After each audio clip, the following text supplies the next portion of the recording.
Staples is an American office supply retail company that opened in 1986. Thank you for your suggestion.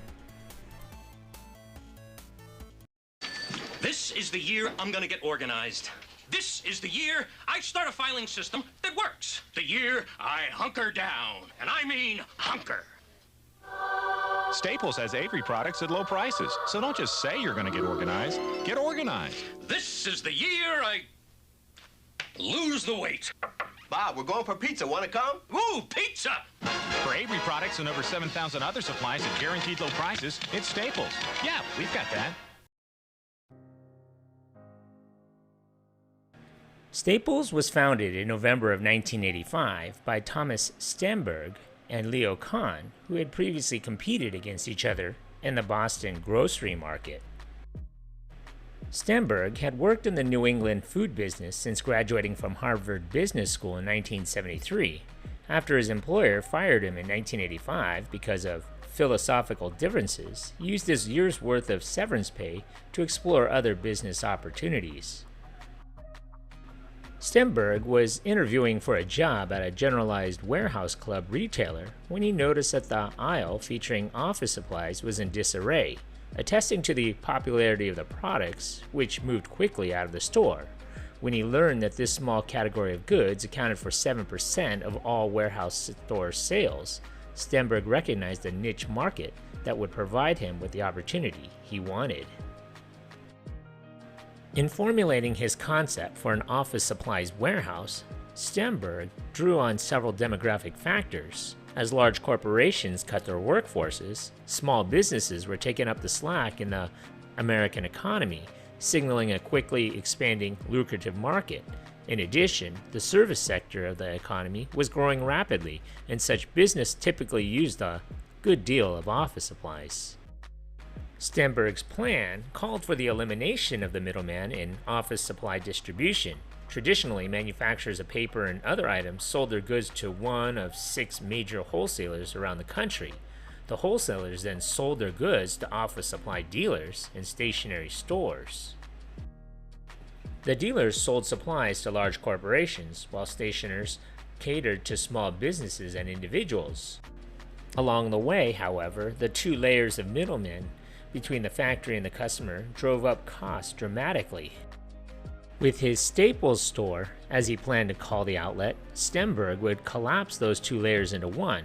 Because suppliers would be purchased directly from manufacturers, the store would be able to offer much lower prices than its competitors in the heavily fragmented retail environment. Stemberg approached his old nemesis, Kahn, who invested $500,000. In addition, Stemberg made presentations to venture capitalists in the Boston area and was met with an enthusiastic response.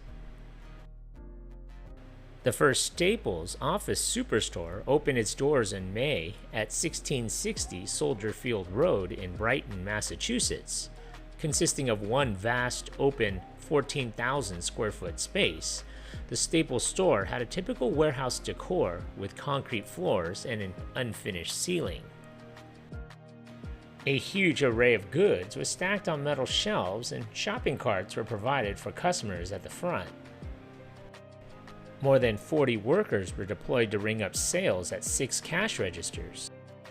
In an effort to provide customers with one-stop shopping, the store stocked everything that could conceivably be used in an office, from paper and pens to office furniture to microwaves. Most products were offered at a price half as low as that of Staples' competitors. The company conducted a heavy marketing campaign to draw customers in. It was slow at first, but the company began building a solid customer base. In November of 1986, the company opened its second store in Woburn, Massachusetts. The following year, a third location emerged in Providence, Rhode Island, and the company began to plan for its expansion into the New York area.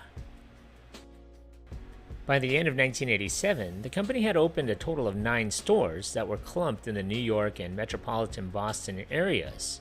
The following year, Staples moved into other major East Coast markets of Philadelphia and Washington, D.C. By May of 1988, Staples had opened 16 stores and the company revenues had risen to $40 million. The company went public in 1989 and had 23 stores at that point.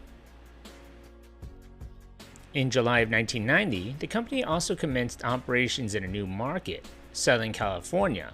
Staples made its inroad into this competitive field with 3 stores located in Orange County, California.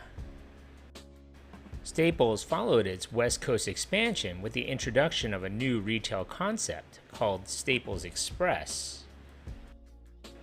In 1993, Staples celebrated the opening of its 200th store, and at that time the company announced plans for an additional 130 store openings over the next 2 years. The company also launched a new advertising campaign in 1995, one that featured the tagline, "Yeah, we've got that." The ads, which captured several advertising awards, ran through early 2003.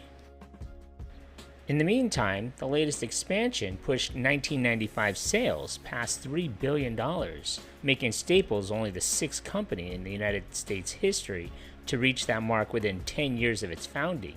The following year, the firm opened its 500th store. September 4th, 1996, Staples and Office Depot announced plans to merge, but the FTC stepped in and decided that the merged company would unfairly increase office supply prices despite competition from OfficeMax. In 1998, Staples acquired the naming rights for the Staples Center in Los Angeles shortly before construction. Staples also acquired Quill Corporation, an online and catalog retailer of office supplies, for about $685 million in cash and stock. In 1999, the company opened its 1,000th store worldwide, becoming the first office supply superstore retailer to do so. By the beginning of the 21st century, the dot-com bubble had burst and growth slowed for the company. Revenues fell, and the company actually closed a few underperforming stores. In March of 2005, Staples and Ahold announced a plan to include a Staples-branded store within a store section in all Stop & Shop supermarkets and giant food stores throughout the Northeast, as well as Tops friendly markets. In the fall of 2005, the Easy Button was introduced, and the sales of the buttons reached 1.5 million by the end of 2006. Since then, Staples has made 2 more attempts to acquire Office Depot, and both times it's been blocked by the FTC. It has closed hundreds of stores to cut costs with their focus on e-commerce. I myself have noticed more stores closing in my area. In 2017, Sycamore Partners acquired Staples for $6.9 billion. In 2019, Staples unveiled a new logo as well as a new line of store brands. Today, there are 998 Staples stores in the United States, with 135 of those stores in California. So what do you remember about this place? Leave a comment or a suggestion for a future video below. And if you haven't already, hit that like button and don't forget to subscribe to my channel. Thanks for watching.